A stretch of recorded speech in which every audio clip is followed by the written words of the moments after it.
Next up, the image element, which, surprise, surprise, allows us to embed images in an HTML document. So the image element is actually the first instance of an element that we've seen so far that does not have an opening and closing tag. There's just one tag, image, img, and there is no content in between, there's no closing tag, it's just image. And it kind of makes sense if you think about it. All the elements we've seen so far are filled with text or other content. We put stuff inside of a paragraph, we put stuff inside of a B tag or an anchor tag, we have the text. But with an image, all that we do is we provide a URL, a location for the image we want. We want the browser to render for us, but we don't have text or anything inside that image. So all we do is we write img like this. No closing tag. You'll notice that VS Code didn't close it for me like it would with any other element I create that has a closing tag. It's just img on its own. And then we have to add an attribute. And this attribute is called source, src. And it follows the same pattern as href and almost every other attribute. Something equals something in quotes. Source equals, and then in quotes, we need to add in the location of an image. So we have a few options. I actually have an image that I have added of one of my chickens named Stevie Chicks, and I've put this image in the same folder as my chickens.html. So if you want, you can download this code and use this exact image, or you can use any image you have on your computer. Just pay attention to the title of the image, the extension, if it's a JPEG or a PNG or something else, and the location. And it's easiest if you put it in the same folder, but you don't have to. I'll show you some other options. So for me, all I need to do is reference the exact name, steviechicks.jpg, just like that. Let's refresh the page. Hey, and there's my hilarious Stevie. Looks like a Muppet there. Stevie is also a rooster, it turns out. Unfortunately, we're going to keep him, but not the hen I was hoping for. Anyway, so I've got this image showing up. If you're worried about the size of the image, we can change that. Technically, you can do it through HTML. I can do things like width equals 200 pixels. However, this is bad practice, and it's way better to do it using CSS. But this does work. It's an attribute you can pass in, but I'm not going to do that. So that is the basic idea of adding an image. Let's add a second image, but this time, let's use an image that is hosted on Wikipedia. It's online somewhere. It's not an image I have locally on my computer. It's not one I took. Oh, look at this adorable chick. Sure.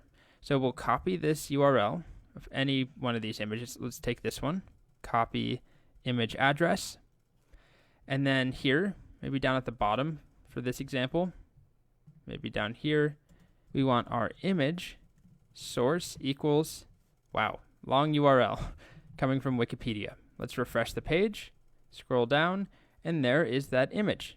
Thank you to Wikipedia. So just like with an anchor tag, where we could link to a local page or something on our machine versus linking to Google, which is an external website, same idea here. A local image I have on my computer and an image that I don't have on my computer, it's on the web. So I also, just to show you this, I could move that folder or this file around. Let's say I had a folder called pictures. I could put steviechicks.jpg in there, but now my link is going to be broken, or my image tag rather is broken, and you can see I get this icon here. Is there a way to get this to stop? There we go. Okay. So I've got this logo, this icon telling me my image didn't load. You may have seen that before.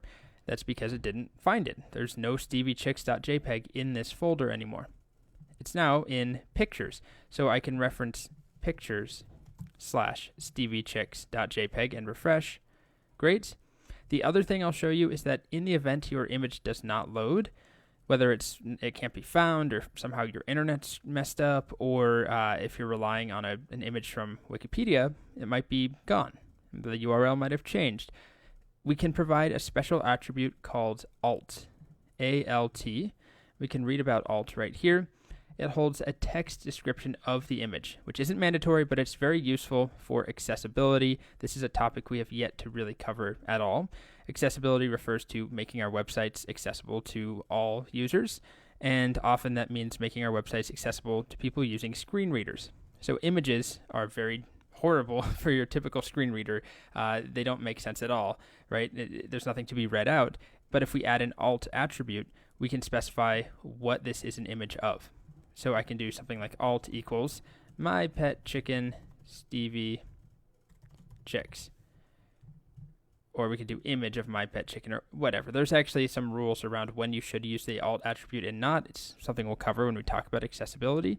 But anyway, we won't see anything here.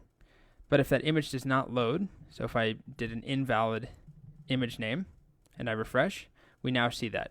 My pet chicken Stevie chicks. But more importantly, if someone was using a screen reader, the screen reader would know to look for the alt attribute and read this part out loud. Okay, so I'm probably, I guess I'll leave it in the pictures folder just to show you that we can. You can structure this however you'd like. I probably wouldn't do this with just one image, but if I had multiple, I'd put them in here.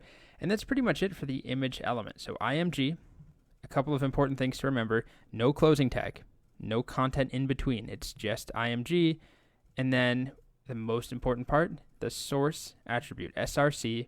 And like every attribute we've seen, it's some attribute name equals and then some value in quotes. And in this case, it is the location of an image on our machine or a URL to find an image hosted somewhere else.